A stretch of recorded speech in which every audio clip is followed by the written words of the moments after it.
எங்கே பார்த்தாலும் மூட்டு வலி மூட்டு வலி மூட்டு வலி. இந்த மூட்டு வலிக்கு ஒரு முற்றுப்புள்ளி வைக்க தான் இந்த வீடியோவை பதிவு பண்ணுறேன். வணக்கம், நான் உங்கள் சித்த மருத்துவர் மெல்வின். நான் சொல்லக்கூடிய இந்த சூர்ணமும் இந்த தைலமும் உங்கள் வீட்டில் இருந்தது அப்படின்னா மூட்டு வலி அப்படிங்கிற பிரச்சனையே இருக்காது. என்ன சூர்ணம் அப்படின்னு பார்த்தோம்னா ஆளி விதை, ஓமம், கருஞ்சீரகம், வெந்தயம், இந்த 4 பொருளுமே சம அளவு எடுத்து இளவருப்பாக வறுத்து பவுடராக்கி வச்சுங்க. இதில் இருந்து காலையும் சாயங்காலமும் 1 ஸ்பூன் எடுத்து இளம் சூடான வெந்நீரில் கலந்து குடிச்சிட்டு வரணும். இப்படி 40 நாள் எடுத்துகிட்டு வந்தீங்க அப்படின்னா மூட்டு வலி அப்படிங்கிற பிரச்சனையே இருக்காது.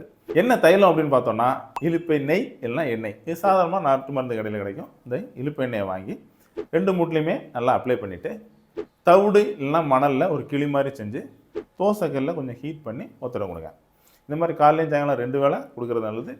டைம் இல்லைனாலும் ஒரு தடவையாவது நீங்கள் இப்படி பண்ணணும். ஸோ இதை எடுக்கும்போதே உங்களுக்கு இன்ஸ்டண்ட்டாக ஒரு நிவாரணம் கிடைக்கும்.